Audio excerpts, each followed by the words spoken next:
வணக்கம். உங்க உடம்புக்கும் நீங்க சுவாசிக்கிற காத்துக்கும் உங்களை சுத்தி இருக்கிற உலகத்துக்கும் நடுவுல ஒரு ஆழமான தொடர்பு இருக்குன்னு எப்பதாவது யோசிச்சிருக்கீங்களா? ஒரு மரத்தோட கிளைகள், ஒரு நதியோட வளைவுகள், ஏன் நம்ம நுரையீரலுக்குள்ள போற காத்து பாதைகள் கூட எல்லாத்துலயும் ஒரே மாதிரி ஒரு டிசைன் இருக்கிறத கவனிச்சிருக்கீங்களா? இன்னைக்கு நீங்க எங்களோட பகிர்ந்துகிட்ட சில ஆச்சரியமான விஷயங்களை வச்சு இதைத்தான் நம்ம கொஞ்சம் ஆழமா அலச போறோம். ஆமா, ஒரு பக்கம் பார்த்தா நவீன இயற்பியல் கட்டுரை, இன்னொரு பக்கம் பழங்கால கிரேக்க தத்துவம். அது மட்டும் இல்ல, 1500 வருஷம் பழைய ஒரு இந்திய வானியல் புத்தகம், அப்புறம் ஒருத்தரோட நேரடி தியான அனுபவம்னு ஒண்ணுக்கொன்னு சம்பந்தமே இல்லாத மாதிரி தெரியற சில விஷயங்களை நம்ம பார்க்க போறோம். கரெக்ட். நம்ம நோக்கம் என்னன்னா, இந்த அலகலக மூலங்கள் எல்லாம் எப்படி ஒரே மையப்புள்ளிய நோக்கி வருதுன்னு பார்க்கிறது தான். அந்த மையப்புள்ளி இதுதான், நமக்குள்ள இருக்கிற அந்த சின்ன உலகம், அதாவது மைக்ரோகாசம். அது இந்த பிரம்மாண்டமான பிரபஞ்சத்தோட மேக்ரோகாசத்தோட ஒரு பிரதிபலிப்பு.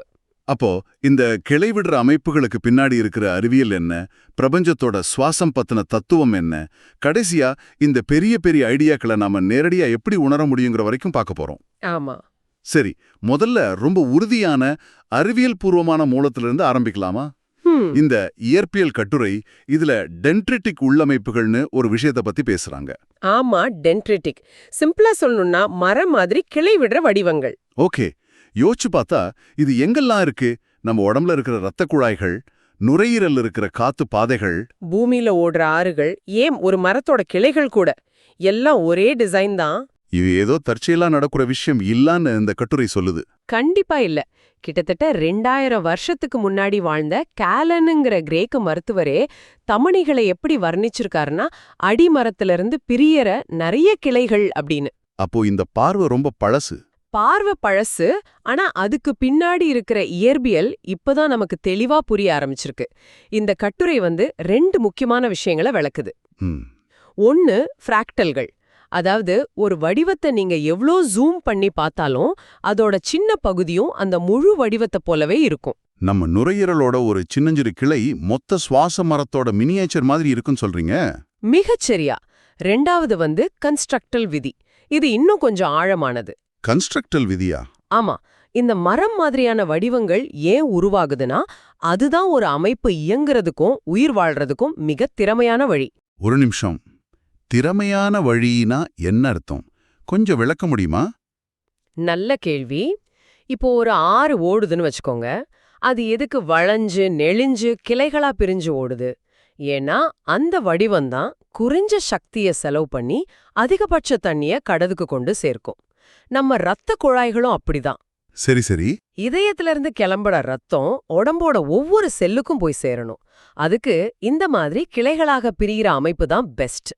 கட்டுரையில சொல்ற மாதிரி அதன் வழியாக பாயும் நீரோட்டங்களுக்கு அதிக அணுகளை வழங்குவதுதான் நோக்கம். இது அழகுக்காக இல்ல, இது இயற்பியலோட அடிப்படை விதி. இதுல ஒரு ஆச்சரியமான கணக்கு கூட இருக்குல்ல, ஹெஸ்னரே விதின்னு. ஆமா, அதுதான் இதுல ஹைலைட். அதாவது ஒரு பெரிய பைப்ல இருந்து 2 சின்ன பைப் பிரியுதுன்னா அந்த சின்ன பைப்போட சைஸ் எவ்வளவு இருக்கணும்னு இயற்கை ஒரு கணக்கு வச்சிருக்கு. ஓ, அப்படியா? இருக்கணுமா? 79%. அவ்வளவு துல்லியமாவா? ஆமா, 2:-13 அந்த விகிதத்துல இருந்தா ரத்தத்தையோ காத்தையோ பம்ப் பண்றதுக்கு ரொம்ப குறைவான சக்தி செலவாகும். இது ஒரு பெரிய இன்ஜினியர் டிசைன் பண்ற மாதிரி இருக்கு இல்லையா? பயங்கரமா இருக்கு. ஆனா நம்ம நுரையீரல் இதை விட ஒரு படி மேலன்னு கூட கட்டுரையில சொல்லிருக்கு. கரெக்டா சொன்னீங்க. ரொம்ப சின்ன காத்து பாதைகள்ல, அதாவது 16வது தலைமுறை கிளைகளுக்கு அப்புறம் இந்த விகிதம் 79% இல்லாம கிட்டத்தட்ட 85% இருக்குன்னு கட்டுரை சொல்லுது. ஏன் இந்த மாற்றம்? அது ஒரு பாதுகாப்பு காரணி, ஒரு சேஃப்டி ஃபேக்டர். இந்த சின்ன மாற்றம் செயல்திறன்ல ஒரு சின்ன இழப்பு கொடுத்தாலும் காத்தோட கொள்ளளவையும் பரவலையும் ரொம்ப அதிகரிக்குது. பொறுங்க, அப்ப நம்ம நுரையீரல் வெறும் ஒரு மிஷின் மாதிரி திறமையா மட்டும் வேலை செய்யல, அது ஒரு படி மேல போய் நமக்கு ஆஸ்துமா மாதிரி பிரச்சனை வந்தா நம்மள காப்பாத்துறதுக்கும் ஒரு பிளான் பி வச்சிருக்குன்னு சொல்றீங்களா? மிகச்சரியா. ஆஸ்துமா மாதிரி நேரத்துல காத்து பாதைகள் சுருங்கும்போது இந்த அதிகப்படியான கொள்ளளவு தான் நம்மள பாதுகாக்குது. ஆக இயற்கை உருவாக்குற வடிவமைப்பு வெறும் உகந்தது மட்டும் இல்ல, அது நெகிழ்வானதாவும் இருக்கு. சரி, ஒரு பக்கம் நவீன இயற்பியல் இந்த வடிவங்களை பத்தி பேசுது. ஆனா இந்த யோசனை, அதாவது நமக்குள்ள இருக்கிற வடிவங்கள் வெளி உலகை பிரதிபலிக்குதுங்கிற ஐடியா புதுசா? இதுதான் விஷயத்தோட சுவாரஸ்யமான பகுதி. இந்த யோசனை துளி கூட புதுசில்ல. நீங்க அனுப்புன அந்த மாக்ரோகாசம் மற்றும் மைக்ரோகாசம் பத்தின கலைக்களஞ்சிய குறிப்பு இத பத்தி தான் பேசுது. பழங்கால கிரீக்க தத்துவத்துல இது ஒரு மையக் கருத்தா இருந்திருக்கு. அப்படியா? அவங்க என்ன நம்புனாங்க? அவங்க என்ன நம்புனாங்கன்னா, மனிதனும் பிரபஞ்சமும் ஒரே இசைவான விகிதாச்சாரத்தின்படி கட்டமைக்கப்பட்டுள்ளனன்னு. அதாவது மனுஷனோட உடம்பும் சரி இந்த பிரபஞ்சமும் சரி ரெண்டுக்குமே ஒரே மாதிரி ஒரு டிசைன் ஒரு அளவுகோல் இருக்குன்னு நம்புனாங்க. அவங்களுக்குள்ள இந்த இணைப்பை ஏற்படுத்துற சக்தியா எதை பார்த்தாங்க? சுவாசம். அவங்க அத நியூமா அப்படின்னு சொன்னாங்க. நியூமாவா? அப்படின்னா? அப்படின்னா சுவாசம், ஆவி, உயிர் மூச்சுன்னு பல அர்த்தம் இருக்கு. குறிப்பா ஸ்டோயிக் தத்துவவாதிகள் இத வெறும் காத்தா பார்க்கல, நெருப்பும் காற்றும் கலந்த உயிருள்ள ஒரு பௌதீக சக்தியா பார்த்தாங்க. இந்த நியூமா தான் பிரபஞ்சத்துல இருக்கிற எல்லாத்தையும் இயக்குது, எல்லாத்துக்கும் உயிர் கொடுக்குதுன்னு நம்புனாங்க. இது வெறும் உருவகம் இல்லையா? இல்ல, அவங்கள பொறுத்த வரைக்கும் இது நிஜம். ஒரு பாறைக்கு அதோட அமைப்பை கொடுக்கறதும், ஒரு செடி வளர்றதுக்கு காரணம் மனுஷனுக்கு பகுத்தறிவை, அதாவது லோகோஸை கொடுக்கறதும் எல்லாமே இந்த நியூமா தான். அப்போ கன்ஸ்ட்ரக்டிவ் விதி சொன்ன ஓட்டம் தொடர்ந்து இயங்குறதுங்கிற விஷயத்தோட இது நேரடியா பொருந்தது இல்லையா? கரெக்ட். ஒரு பக்கம் இயற்பியல் ஃப்ளோன்னு சொல்லுது, இன்னொரு பக்கம் கிரேக்கர்கள் சுவாசம்னு சொல்றாங்க. ரெண்டும் வேற வேற கோணத்துல ஒரே விஷயத்த பாக்குறாங்க. அருமை. அப்போ நீங்க அனுப்புன பிராணாயாமம் பத்தின யோக நூல் இந்த தொடர்பை இன்னும் அழகா விளக்குதுன்னு நினைக்கிறேன். ஆமா, அது பிராணனை எப்படி வர்ணிக்குதுன்னா, பிரபஞ்சத்தில் வெளிப்படும் அனைத்து ஆற்றலின் மொத்த கூட்டுத்தொகை. ஓ, அதாவது உங்க சுவாசம் வெறும் ஆக்சிஜன் நைட்ரஜன் கலந்த காற்று மட்டும் இல்ல, அது இந்த பிரபஞ்ச ஆற்றலோட ஒரு துளி. நம்ம உடம்புக்குள்ள போயிட்டு வர ஒவ்வொரு மூச்சும் அந்த பெரிய பிரபஞ்ச இயக்கத்தோட ஒரு சின்ன அங்கம். கிரேக்கர்கள் நியூமா, இந்திய யோகிகள் பிராணன். சரி, இந்த யோசனை வேற ஏதாவது கலாச்சாரத்துல இன்னும் ஆழமா வெளிப்பட்டிருக்கா? கண்டிப்பா. இப்போ நாம பார்க்க போறதுதான் இந்த விவாதத்தோட ஒரு உச்சக்கட்டம்னு சொல்லலாம். நீங்க அனுப்புன அந்த பழங்கால இந்திய வானியல் நூல் சூரிய சித்தாந்தம். ஆமா, அது கிபி 4 அல்லது 5ஆம் நூற்றாண்ட சேர்ந்தது. ஆனா அதுல இருக்கிற வானியல் கணக்கீடுகள் நம்மள மிரள வைக்குது. அத ஆய்வு செஞ்ச கட்டுரையில ஒரு விஷயம் சொல்றாங்க. வியாழன், செவ்வாய், சனி மாதிரி கிரகங்களோட விட்டத்தை அந்த காலத்திலே கணக்கிட்டு இருக்காங்க. அவங்க சொன்ன அளவுகள் நாசா இன்னைக்கு சொல்ற அளவுகளோட கிட்டத்தட்ட 99.95% ஒத்து போகுது. என்னது? 99.95%? டெலிஸ்கோப் இல்லாத காலத்துல இது எப்படி சாத்தியம்? நம்பவே முடியல. அதுதான் மர்மம். ஆனா அதைவிட ஆச்சரியம் என்னன்னா, அவங்க தங்களோட புரிதலை எப்படி வடிவமைச்சாங்கங்கிறது தான். அவங்களுக்கும் இந்த மைக்ரோகாசம் மேக்ரோகாசம் பார்வை ஆழமா இருந்திருக்கு. கிரகங்களோட நீள்வட்ட பாதைகளை எல்லாம் ரொம்ப துல்லியமா விவரிச்சிருக்காங்க. கெப்லருக்கு பல நூற்றாண்டுகளுக்கு முன்னாடியே. ஆமா. ஆனா அவங்க நேத்த அளக்க ஒரு அமைப்பு வச்சிருந்தாங்க. அதோட மிகச்சிறிய அழகுக்கு பேரு பிராணன். பிராணனா? ஆமா. ஒரு பிராணன்கிறது ஒரு சராசரி மனிதன் ஒரு முறை மூச்ச உள்ளிழுத்து வெளிய விடுற நேரத்துக்கு சமம். அதாவது சுமார் 4 வினாடிகள். ஒரு நிமிஷம். அப்போ பிரபஞ்சத்தோட கால அளவ, கிரகங்களோட இயக்கத்தை எல்லாம் ஒரு மனுஷனோட மூச்சுக்காத்த வச்சு அளந்திருக்காங்கன்னு சொல்றீங்களா? ஆமாம். இதுதான் அந்த மைக்ரோகாசம் மேக்ரோகாசம் தத்துவத்தோட நடைமுறை பயன்பாடு. பிரபஞ்சத்தின் மிகப்பெரிய இயக்கங்களை மனித உடலின் மிக அடிப்படையான இயக்கமான சுவாசத்தோடு ஒப்பிட்டு பார்த்திருக்காங்க. இது நம்மள மறுபடியும் அந்த பிராணாயாம நூலுக்கு கூட்டிட்டு போகுது. கரெக்டா சொன்னீங்க. அந்த நூல் ஒரு பக்கம் நுரையீரலை பத்தி ரொம்ப விஞ்ஞானபூர்வமா விவரிக்குது. ஆனா அதோட நோக்கம் வெறும் ஆக்சிஜனை உள்ள இழுக்கிறதில்ல, பிராணனை, அதாவது அந்த உயிர் சக்தியை கட்டுப்படுத்துறது, உடம்புல இருக்கிற ஆற்றல் பாதைகளான நாடிகளை சுத்தம் செய்யறது, உள்ளுறையும் ஆற்றலான குண்டலினியை எழுப்புறதுன்னு போகுது. சுருக்கமா சொன்னா, நம்மளோட தனிப்பட்ட சுவாசத்தை அந்த பிரபஞ்ச ஆற்றலோட இணைக்கிறது தான் இலக்கு. ஆமாம். ஓகே, இது எல்லாமே கேட்கறதுக்கு ரொம்ப நல்லா இருக்கு. ஒரு பக்கம் கிளை விடுற வடிவங்கள், இன்னொரு பக்கம் பிரபஞ்ச சுவாசம். ஆனா இதெல்லாம் வெறும் கோட்பாடுகளா? இல்லனா இந்த தொடர்பை, இந்த ஆற்றலை நம்மளால நேரடியா உணர முடியுமா? இதுதான் ஒரு $1 மில்லியன் கேள்வி. இந்த வடிவங்களும் ஆற்றல்களும் உண்மையானவைனா அதை நாம அனுபவிக்க முடியுமா? இந்த இடத்துல தான் நீங்க அனுப்புன கடைசி மூலம் அந்த ரெடிட் பதிவு ரொம்ப முக்கியமானதா மாறுது. ஆமா, அந்த பதிவு அது நம்மள தத்துவத்துல இருந்து நேரடி அனுபவத்துக்கு கூட்டிட்டு போகுது. சரிதான். அதுல ஒருத்தர் தன்னோட தியான அனுபவத்தை பத்தி எழுதியிருக்கிறார்.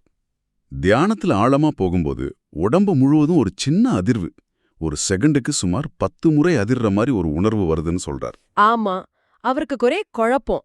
இது ஆற்றலா, இது சுவாசமா, இது உடம்புக்குள்ள சுத்துற மாதிரி தெரியலையே, முழு உடம்பும் ஒரே நேரத்துல அதிருதேன்னு கேக்குறாரு. கடைசியா, சரி பிரபஞ்சத்துல எல்லாமே அதிர்ந்துகிட்டு தான் இருக்கு, இதுல என்ன பெரிய விஷயம்னு ஒரு சலிப்போட முடிக்கிறார். ஆனா அந்த சலிப்புக்குள்ளதான் ஒரு பெரிய புரிதல் ஒளிஞ்சிருக்கு. அவர் ஒரு கருத்தியல் புரிதல இருந்து நேரடியான உணர்வுபூர்வமான அனுபவத்துக்கு மாறுற தருணத்தை சரியா விவரிக்கிறார். நம்ம மூளையில ஏற்படுற நரம்பியல் அலைவுகள் பத்தி நமக்கு தெரியும் இல்லையா?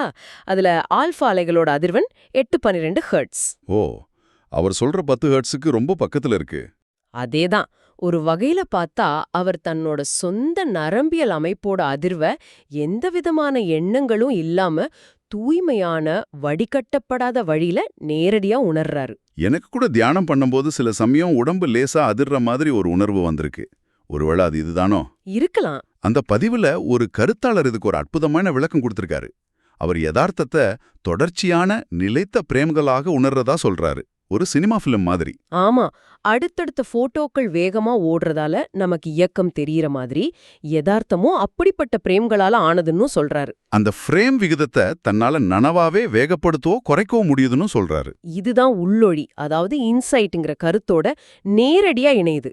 அந்த ரெட்டிட் பதிவர் இந்த அதிர்வுகள் தான் பௌத்தம் சொல்ற நிலையற்றன்மையா கேக்குறாரு. அந்த கருத்தாளர் சொல்ற பதில் என்னன்னா, யதார்த்தத்தை இந்த மாதிரி ஃப்ரேம் பை ஃப்ரேம் நிலையில உணர்றது தான் உண்மையான உள்ளொளி.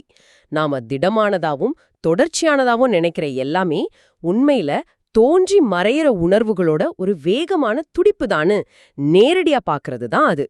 அப்போ இது வெறும் மைக்ரோகாசம் மேக்ரோகாசம்ங்கிற தத்துவத்தை விட ஒரு படி மேல போகுது. நீங்க உங்களையே பிரபஞ்சத்தோட மற்ற பகுதிகளைப் போலவே ஒரு துடிக்கிற, ஓடிக்கிட்டே இருக்கிற நிலையற்ற ஒரு செயல்முறையா நேரடியா அனுபவிக்கிறீங்க, சரியா? மிகச்சரி. அந்த அனுபவத்துல நாங்கிற தனிநபர் மறைஞ்சு அந்த பிரபஞ்ச ஓட்டத்தோட ஒரு பகுதியா உணர்றது தான் நடக்குது. அது வெறும் ஒரு அழகான யோசனை இல்ல, அது நீங்க உண்மையிலேயே உணரக்கூடிய ஒரு நிலை. ஆமா, தத்துவம் உணர்வா மாறுற இடம் அது. அப்போ விஷயம் இதுதான். நம்ம நுரையீரல்ல இருக்கிற கிளைகள்ல ஆரம்பிச்சு ஆறுகளோட வடிவங்கள், பிரபஞ்சத்தோட இயக்க விதிகள், அப்புறம் நம்மளோட நரம்பியல் அமைப்போட அதிர்வுகள் வரைக்கும் ஒரே தாளம்தான் இருக்கு. ஆமாம், இது ஏதோ தத்துவ புத்தகத்துல படிக்கிற விஷயம் இல்ல. நம்மளோட ஒவ்வொரு மூச்சும் ஒவ்வொரு உணர்வும் அந்த பெரிய தாளத்தோட ஒரு சின்ன அங்கம். இந்த இணைப்பு உணர்றது தான் அந்த தியானி சொன்ன உள்ளொளி. ஆமா, இந்த கலந்துரையாடலோட சாராம்சம் அதுதான். மேக்ரோ காசத்துக்கும் மைக்ரோ காசத்துக்கும் இடையிலான தொடர்புங்கிறது ஒரு கவித்துவமான கற்பனை மட்டுமல்ல. அது இயற்பியல், உயிரியல், தத்துவம் மற்றும் நேரடி அனுபவம் என பல தளங்களில் மீண்டும் மீண்டும் உறுதிப்படுத்தப்படும் ஒரு உண்மை. நமக்கும் பிரபஞ்சத்துக்கும் இடையிலான அந்த மெல்லிய திரை நாம நினைப்பதை விட மிகவும் மெல்லியது. நாம முடிக்கிறதுக்கு முன்னாடி உங்களுக்காக ஒரு சிந்தனை. இந்த எல்லா மூலங்களும் சுவாசத்தை எப்படி நம்மள பிரபஞ்சத்தோட இணைக்கிற ஒரு பாலமா விவரிக்குதுன்னு பார்த்தோம். அந்த பிராணாயாம நூல் ஒரு சுவாரஸ்யமான கணக்கு சொல்லுது. நம்மளோட இயல்பான வெளிமூச்சு, அதாவது பிரஸ்வாசம், சுமார் 16 அங்குல நீளத்துக்கு பயணிக்கிறதாவும், ஆனா உள்மூச்சு சுவாசம் 12 அங்குல நீளம்தான் இருக்குன்னு சொல்லுது. ஓ, அப்போ ஒரு சின்ன ஆற்றல் இழப்பு ஏற்படுது. ஆமா, ஒவ்வொரு சுவாச சுழற்சிலையும். அடுத்த முறை நீங்க சும்மா உட்கார்ந்து உங்க மூச்சை கவனிக்கும்போது இதை யோசிச்சு பாருங்க. உங்க உள்மூச்சை உங்க வெளிமூச்சை போலவே முழுமையாகவும் நீளமாகவும் நனவுடன் மாத்தினா எப்படி இருக்கும்? அந்த சுவாச சுழற்சியை வெறுமனே கவனிப்பது மட்டும் இல்லாம அதை உங்களுக்குள்ளேயே தீவிரமா சமநிலைப்படுத்த முயற்சி செஞ்சா என்னவாகும்? மூச்சு பிரபஞ்சத்தின் திறவுகோல். மைய கருத்து: ஒரு எளிய மூச்சுக்கும் பிரபஞ்சத்தின் பரந்த கட்டமைப்புக்கும் உள்ள ஆழமான தொடர்பை ஆராய்வோம்.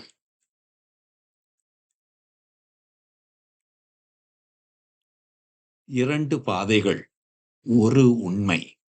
ஒரு சாதாரண சுவாசம் பிரபஞ்சத்தின் பிரம்மாண்டத்தோடு எப்படி தன்னை இணைத்துக் கொள்கிறது? மனிதனுக்கும் மகத்தான அண்டத்திற்கும் உள்ள தொடர்பு என்ன? இந்த ஆழமான கேள்வியை நாம் இரண்டு தனித்துவமான கண்ணோட்டங்கள் மூலம் ஆராய்வோம். பண்டைய ஞானம். ஆயிரக்கணக்கான ஆண்டுகளாக யோகிகளும் தத்துவ ஞானிகளும் தங்கள் உள்நோக்கு பயணங்கள் மூலம் கண்டறிந்த உண்மைகள். நவீன அறிவியல் இன்றைய தொழில்நுட்பம் மற்றும் தரவுகளின் அடிப்படையில் விஞ்ஞானிகள் வெளிக்கொணரும் உண்மைகள். இந்த இரண்டு பாதைகளும் இறுதியில் ஒரே இணைப்பு புள்ளியில் இணைப்புள்ளி சந்திப்பதை நாம் காண்போம்.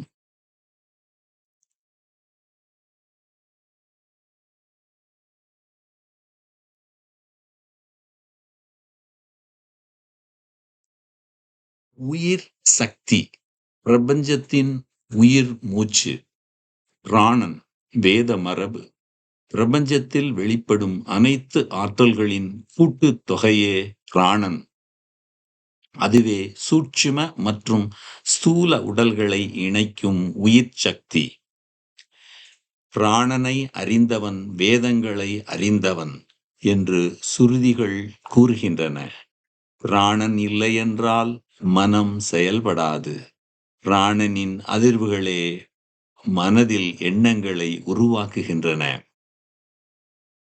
நியூமா ஸ்டோயிக் தத்துவம் பிரபஞ்சத்தை இயக்கும் உயிர் சக்தி. இது நெருப்பு செயல் மற்றும் காற்று விரிவு ஆகியவற்றின் கலவையாகும். இதுவே பொருள்களுக்கு வடிவத்தையும் உயிரினங்களுக்கு உயிரையும் மனிதர்களுக்கு பகுத்தறிவையும் கொடுக்கும் ஒரு பதட்டமான சக்தி.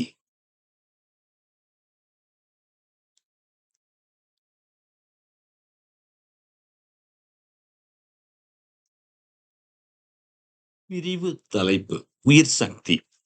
தலைப்பு உயிரியலின் இயந்திரம். நவீன அறிவியல்.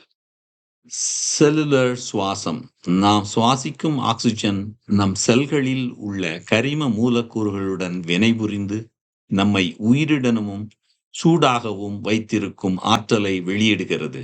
இந்த நமக்குள்ளே இருக்கும் நெருப்பு அழிவில்லாத ஆனால் உயிரை உருவாக்கும் எரிதல்.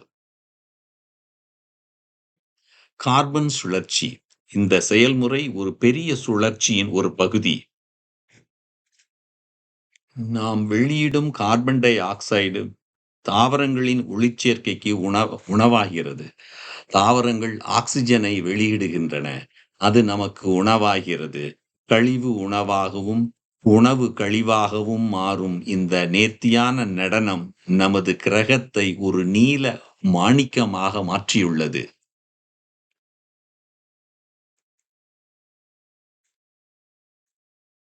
தலைப்பு சூட்சும உடலின் வரைபடம். பண்டைய ஞானம். நாடிகள். மனித ஆற்றல் உடலில் 72,000 ஆற்றல் பாதைகள் அல்லது நாடிகள் உள்ளன. பிராணன் எனப்படும் சூட்சும உயிர் ஆற்றல் இவற்றின் வழியே பாய்கிறது. இடா மற்றும் பிங்களா. இவற்றில் முதன்மையானவை இரண்டு. இடது நாசிக்கு செல்லும் இடநாடியும் சந்திரன் குளிர்ச்சி மற்றும் பெண் ஆற்றலுடன் தொடர்புடையது. வலது நாசிக்கு செல்லும் பிங்களா நாடி சூரியன் வெப்பம் மற்றும் ஆண் ஆற்றலுடன் தொடர்புடையது. சூஷ்மனா இந்த இரண்டு ஆற்றல்களையும் சமநிலைப்படுத்தி இணைக்கும் போது சூஷ்மனா என்ற மைய ஆற்றல் பாதை வழியாக குண்டலினி சக்தி மேல் எழும்புகிறது.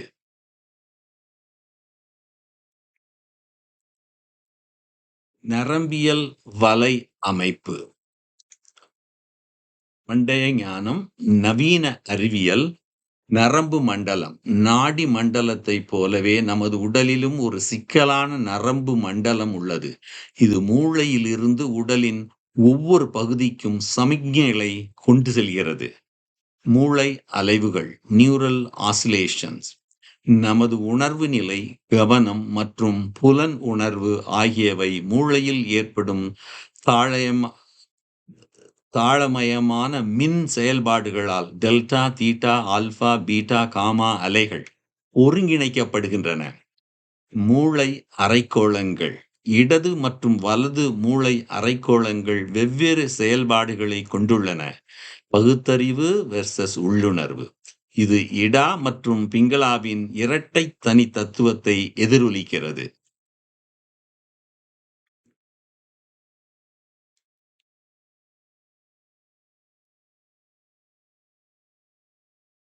உணர்வின் பாலம். தலைப்பு: யோகிகளின் உள்முக பயணம். பண்டைய ஞானம். சமாதி. யோகப் பயிற்சியின் இறுதி இலக்கு சமாதி, நிபந்தனையற்ற முழுமையான உணர்வு நிலையை அடைதல். இது தனி மனித உணர்வு பிரபஞ்ச உணர்வுடன் இணையும் நிலை. பிராணாயாமம். இந்த நிலையை அடைய மூச்சுப் பயிற்சிகள் அல்லது பிராணாயாமம் ஒரு முக்கிய நுட்பமாக பயன்படுத்தப்படுகிறது. இது மூச்சின் நீளத்தை அதிகரிப்பதன் மூலம் பிராண சக்தியை கட்டுப்படுத்துகிறது. ஹம்ச சோகம். யோகி தன் மூச்சின் சத்தத்தை கேட்கும்போது அது ஹம்ச என்ற மந்திரமாக ஒலிக்கிறது. ஆழ்ந்த தியானத்தில் இந்த மந்திரம் சோகம், அவனே நான் அல்லது அதுவே நான் என்று தலைகீழாக மாறுகிறது. இது பிரபஞ்சத்திற்கும் தனி மனிதனுக்கும் உள்ள அடையாளத்தை உணர்த்துகிறது.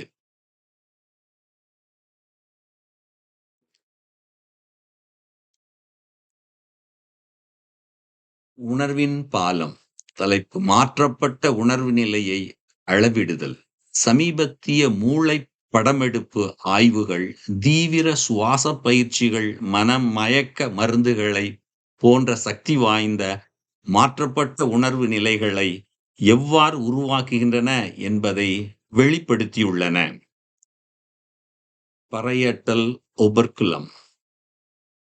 கடல் போன்ற எல்லையற்ற தன்மை, ஓஷனிக் பவுண்ட்லெஸ்னஸ், ஒற்றுமை, பேரின்பம் மற்றும் உணர்ச்சி பூர்வமான விடுதலை போன்ற ஆழ்ந்த உணர்வுகள் மூளையின் குறிப்பிட்ட பகுதிகளில் இரத்த ஓட்டத்தில் ஏற்படும் மாற்றங்களுடன் தொடர்புடையவை.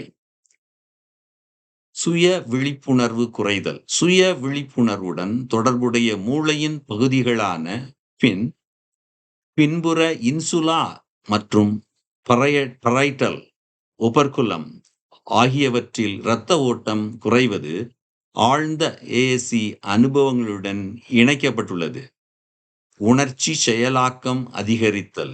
அமிக்டாலா மற்றும் ஹிப்போகாம்பஸில் இரத்த ஓட்டம் அதிகரிப்பது உணர்ச்சி மற்றும் நினைவக செயலாக்கம் மேம்படுவதை காட்டுகிறது. ஹிப்போகாம்பஸ், அமிக்டாலா, பின்புற இன்சுலா, தி பரைட்டல் ஒபர்குலம்.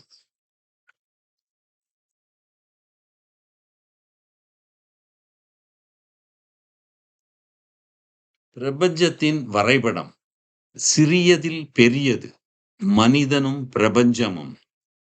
பண்டைய ஞானம். சிற்றண்டம் மற்றும் பேரண்டம், மைக்ரோகாசம் அண்ட் மேக்ரோகாசம். கீழே இருப்பது மேலே இருப்பது போல.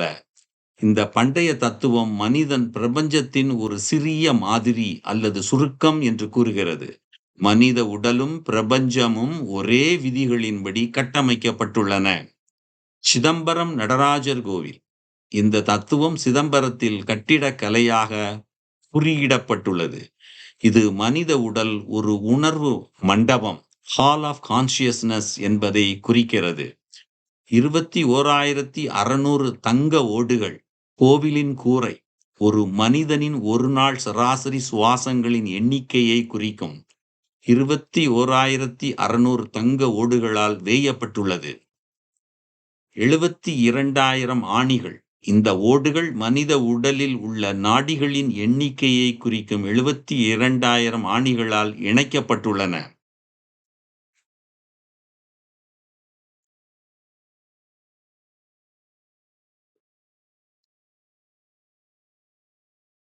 தலைப்பு: மாபெரும் ஆண்டு, தி கிரேட் இயர். பண்டைய ஞானம். சிதம்பரம் கோயிலின் எண்கள் தற்செயலானவை அல்ல, அவை ஒரு பிரபஞ்ச சுழற்சியுடன் இணைக்கப்பட்டுள்ளன. புவி அச்சு தள்ளாட்டம், பிரிசிஷன் ஆஃப் த ஈக்வினாக்சஸ். புவியின் அச்சில் ஏற்படும் ஒரு சிறிய தள்ளாட்டத்தால் நட்சத்திரங்களை பொறுத்து சூரியனின் நிலை மெதுவாக மாறுகிறது. பிரபஞ்ச கணக்கீடு. 72, 2160, 21,600, 72,000. இந்த எண்கள் அனைத்தும் ஒன்றோடொன்று தொடர்புடையவை. இது மனித மூச்சுக்கும் பிரபஞ்ச இயக்கத்திற்கும் உள்ள கணித ரீதியான தொடர்பை பண்டைய யோகிகள் அறிந்திருந்ததை காட்டுகிறது. முழு சுழற்சி 25,920 ஆண்டுகள். இது மாபெரும் ஆண்டு. 72 ஆண்டுகளில் ஒரு பாகை. நார்த் சவுத் 72,000 ஆண்டுகளில் ஒரு டிகிரி பாகை.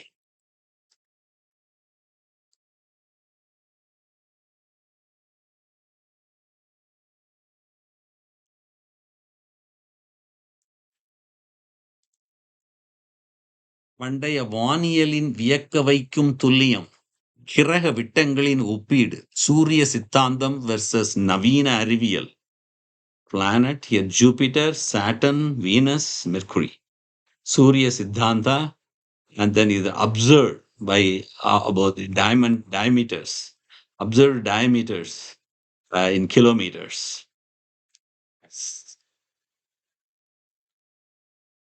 ஒட்டுறவு கார்லேஷன் கோஃபிஷியன்ட்.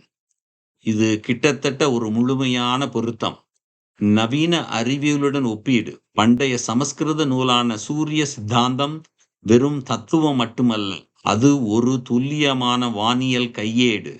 இந்த நூல் கணித்த கிரகங்களின் விட்டங்களை இன்றைய நவீன அளவீடுகளுடன் ஒப்பிடும்போது அதன் துல்லியம் ஆச்சரியமளிக்கிறது. இந்த தரவு பண்டைய நாகரீக வெறும் நம்பிக்கையின் அடிப்படையில் செயல்படவில்லை, மாறாக ஆழமான கவனிப்பு மற்றும் கணித அறிவின் அடிப்படையில் செயல்பட்டன என்பதற்கு ஒரு சக்தி வாய்ந்த சான்றாகும்.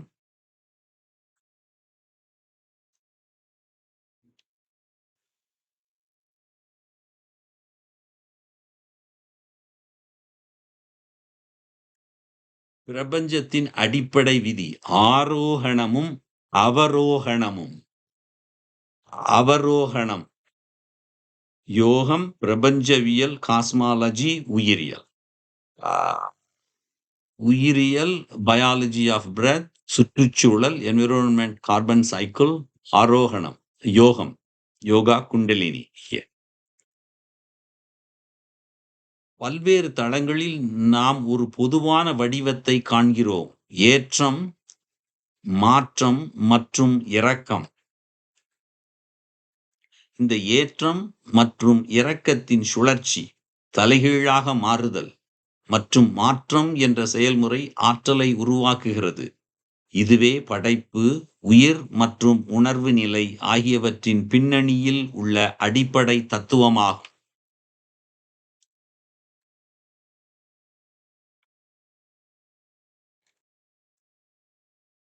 பெரும் தொகுப்பு.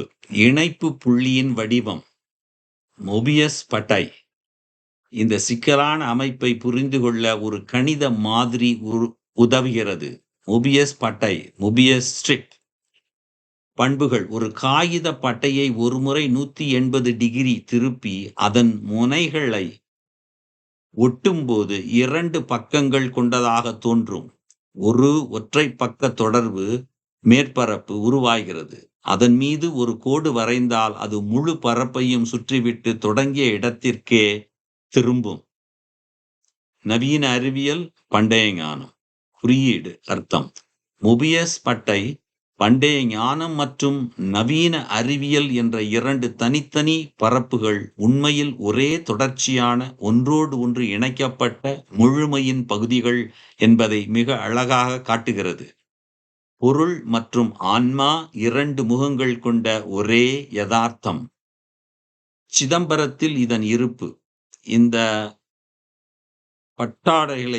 பட்டைகளை அமைப்பு சிதம்பரம் கோவிலின் கருவறையை சுற்றியுள்ள பிரணவ பிரகாரம் என்ற நடைபாதையில் காணப்படுகிறது.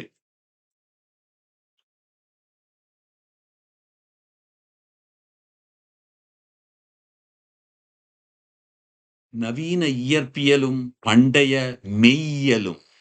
பண்டைய ஞானத்தின் இந்த பார்வை நவீன இயற்பியலின் முன்னணி கோட்பாடுகளில் ஆச்சரியமான முறையில் எதிரொலிக்கிறது. இழைமை கோட்பாடு, ஸ்ட்ரிங் தியரி. அடிப்படை துகள்கள் மோபியஸ் பட்டைகள் வடிவில் இருக்கக்கூடிய அதிர்வுறும் ஒரு பரிமாண இழைகளின் வெவ்வேறு அதிர்வுகள் என்று இயற்பியலாளர்கள் நம்புகின்றனர்.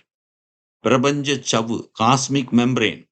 பிரபஞ்சம் ஒரு பெரிய காஸ்மிக் சவ்வின் ஒரு சிறு துண்டு மட்டுமே என்றும், அந்த சவ்வு அதிர்வுகளால் ஆனது என்றும் அறிவியல் தரவுகள் சுட்டிக்காட்டுகின்றன. விஞ்ஞானம் பிரபஞ்சத்தை அதிர்வுறும் ஒன்றோடு ஒன்று இணைக்கப்பட்ட ஒரு முழுமையாக காணும் நிலையை நோக்கி நகர்கிறது. இது ஆயிரக்கணக்கான ஆண்டுகளுக்கு முன்பு யோகிகள் தங்கள் உள்நோக்கு பார்வையின் மூலம் கண்டறிந்த அதே உண்மை.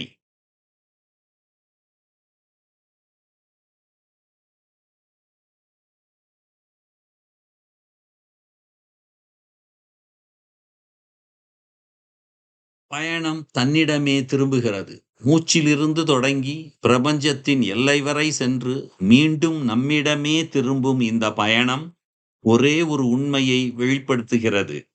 தொடக்கமும் முடிவும் ஒன்றுதான். பிரபஞ்சத்தின் ரகசியங்களை திறக்கும் சாவி தொலைதூர நட்சத்திரங்களில் இல்லை. அது நமது ஒவ்வொரு சுவாசத்திலும், நமது ஆழ்ந்த உணர்விலும் உள்ளது. இந்த அறிவை வெறும் தகவலாக கருதாமல் ஒரு அனுபவமாக மாற்றுவதே உண்மையான ஞானம். அமைதியாக அமர்ந்து உங்கள் மூச்சை கவனியுங்கள். அந்த எளிய செயலில் பிரபஞ்சத்தின் தாளத்தை நீங்கள் உணரலாம். பயணத்தின் தொடக்கமும் முடிவும் ஒன்றே. நன்றி.